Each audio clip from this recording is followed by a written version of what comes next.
ప్రస్తుతం మనం గోపాలకృష్ణ గారు మనతో ఉన్నారు. ఆయనతో మాట్లాడదాం. సార్, అంటే కోట గారితో మీరు రాసిన క్యారెక్టర్ అన్నిటికీ ప్రాణప్రతిష్ఠ చేసిన మహానటుడు కదా. సో ఆయనతో ఉన్న ప్రత్యేక అనుబంధం గురించి చెప్పాలంటే ఏం చెప్తారు సార్? అంటే అసలు మామూలు కాదండి ఆయన. వ్యక్తిగా శక్తిగా గొప్పవాడండి ఆయన.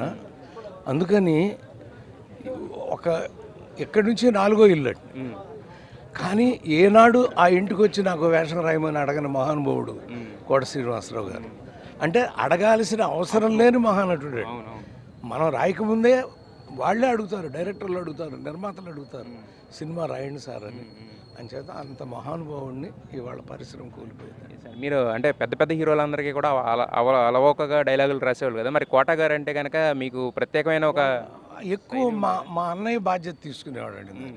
ఎందుకంటే నేను మామూలుగా సినిమా రాస్తే ఎక్కువ కామెడీ ట్రాక్ని ఆయన భుజాన్ని వేసుకునేవాడు. ఎందుకంటే మొదటి నుంచి కూడా హాస్య రచన అంటే ఓ జంజాల గారి లాగా వెంకటేశ్వర గారికి కూడా చాలా ఇష్టం అండి. ఆయన చేస్తూ ఉండేవాడు. అంటే ఈయన ఒక ఓన్లీ కామెడీయే కదా సార్. అంటే మనం గణేష్లో చేసిన విలన్ పాత్ర ఇప్పుడు మర్చిపోలేము. మరి అలాంటి ఒక నాయకుడు వేయలేదు తప్ప ఆయన ప్రతి నాయకుడు వేశాడు, సహాయ పాత్ర వేశాడు, కామెడీలు వేశాడు, ఎన్నో అద్భుతమైన పాత్రలు నటించాడు.